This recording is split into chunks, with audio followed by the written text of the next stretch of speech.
this is Sean Miller with the World of Outlaws on a perfect day, our first race in Canada. Tell me about your trip up here.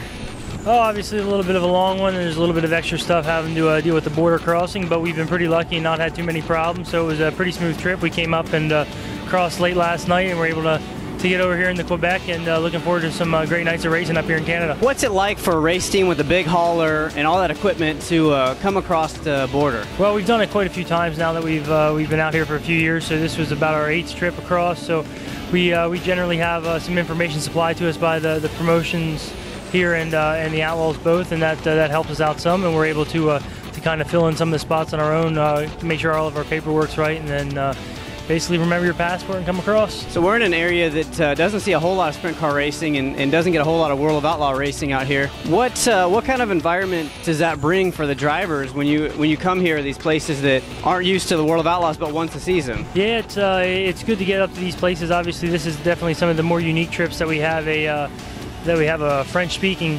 area, and we come up here and it's crazy. Obviously, this tonight at Granby's our first opportunity here, but we've been to Drummondville a few times, and that's just insane. So always look forward to going back there. They come up and say all sorts of stuff to you that I have no idea what they're talking about, but it's a lot of passionate race fans, so it's great when we're able to come up here and get to different areas. So we're in the heat of the summer, in the middle of the month of money.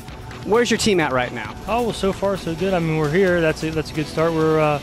We've had some better results here and there. We're trying to continue that, and these are the races that we were able to be pretty successful at last year. So hopefully that'll be the same for this year, and we can get a good kick here and head towards Knoxville.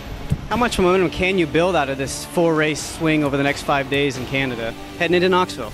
Well, quite a bit. I mean, obviously the next 2 weeks is awful busy. There's a ton of races in between that time, and they're all pretty tough, but if you get going on the right roll, you're able to carry that whole time. You're racing a lot. You're able to try some different stuff and get your program where it needs to be for the race that counts. So what are your thoughts, and what's it going to take for you to go into Knoxville and come out with a successful weekend? Well, Knoxville's obviously a whole animal on its own. You have to qualify well. You have to heat race well. You have to preliminary feature night race well. I mean, so you have to pretty much do everything there as best you can and try to gain as many points as you can. But it's always tough. Obviously, everybody has that goal in mind that they're going to do it before you get there, but it's definitely hard to do. A lot of good cars were entered again this year, so always look forward to the challenge, and one of the highlights of the year for sure.